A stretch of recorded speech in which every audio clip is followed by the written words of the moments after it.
غیر مسلم سے نکاح کا طریقہ، یہودی اور عیسائی خاتون سے نکاح جائز ہے؟ سوال یہ ہے کہ یہ ایجاب و قبول اسلام کے مطابق ہوگا یا ان کے مذہب کے مطابق؟ محترم، یہودی یا عیسائی لڑکی سے نکاح دو شرطوں کے ساتھ جائز ہے، ایسا نہ ہو کہ لوگ دھڑ دھڑ شروع کر دیں۔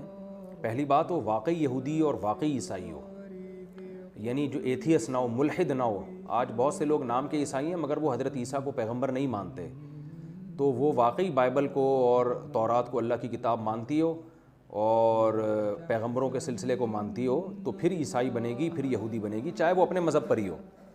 ایک شرط تو یہ۔ دوسری شرط یہ ہے کہ اس سے نکاح کے بعد آپ کے خود کے یا آپ کے بچوں کے ایمان بگڑنے کا اندیشہ نہ ہو، کیونکہ آج غلبہ کفر کا ہے۔ آپ نے یورپ میں کسی عیسائی لڑکی سے شادی کی تو بہت سے ایسے کیسز آئے ہیں کہ بعض دفعہ مرد ہی بگڑ گیا، وہی عیسائی ہو گیا، اور بعض دفعہ مرد تو مضبوط ہوتا ہے لیکن بچے عیسائی بن جاتے ہیں، وہ ان کو چرچ لے جاتی ہے اپنے ساتھ۔ تو یہ دو شرطیں ہیں کہ آپ کو یہ 100% اطمینان ہونا چاہیے کہ میرے بچے مسلمان ہی رہیں گے، اور اس سے پہلے سے ایگریمنٹ کریں گے کہ بھئی یہ مسجد جائیں گے، یہ چرچ نہیں جائیں گے، کبھی بھی چرچ کی شکل بھی نہیں دیکھیں گے، یعنی عبادت کے طور پہ جیسے لوگ جاتے ہیں تو وہ نہیں جائیں گے یہ، اور یہ خالصتاً مسلمان ہوں گے، یہ ایگریمنٹ ہو اور آپ کو پتہ ہو کہ اس ایگریمنٹ پر عمل بھی ہوگا، تو پھر آپ کے لیے جائز ہے۔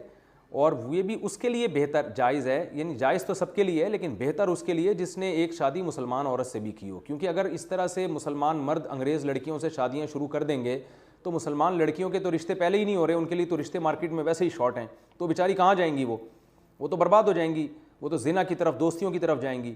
تو اس لیے میری رائے اس میں یہی ہے کہ اس زمانے میں عیسائی یا یہودی لڑکی سے وہ شخص نکاح کرے جو ایک شادی مسلمان عورت سے بھی کرے، ورنہ ان مسلمان عورتوں کے لیے پہلے ہی مسائل کم ہوئے ہیں، پہلے ہی اتنے مسائل بڑے ہوئے ہیں، تو یہ مسائل اور زیادہ بڑھ جائیں گے۔ لہذا اس صورت میں کیا جائے کہ بھائی میں ایک مسلمان عورت کو بھی ٹھکانہ دوں گا، پھر ٹھیک ہے یہودی یا عیسائی سے کرے شادی۔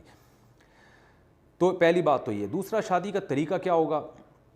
شادی کا طریقہ وہی ہے، ایجاب و قبول کر لیا جائے، اور جو مسلمانوں کا طریقہ ہے ان کے طریقے کے مطابق شادی نہیں ہوگی۔ الاسلام یعلو ولا یعلی علیہ، فقہا کہتے ہیں کہ جہاں اسلام اور غیر اسلام کا ٹکراؤ ہوگا تو پھر اسلام غالب ہوگا، تو اسلامی طریقے سے ہوگی۔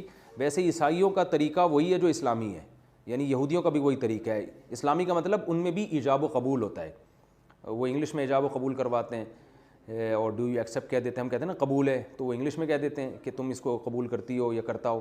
تو ان کا طریقے میں ہمارے طریقے میں فرق نہیں ہے، ہاں اتنا فرق ہے کہ وہ چرچ میں کرتے ہیں، ہم مسجدوں میں کرتے ہیں، تو آپ اس کو مسجد کی طرف لے کر آئیں گے، نہ یہ کہ آپ چرچ میں جائیں گے۔ مسلمان کے لیے نکاح پڑھوانے کے لیے چرچ جانے کی شرعاً اجازت نہیں ہے۔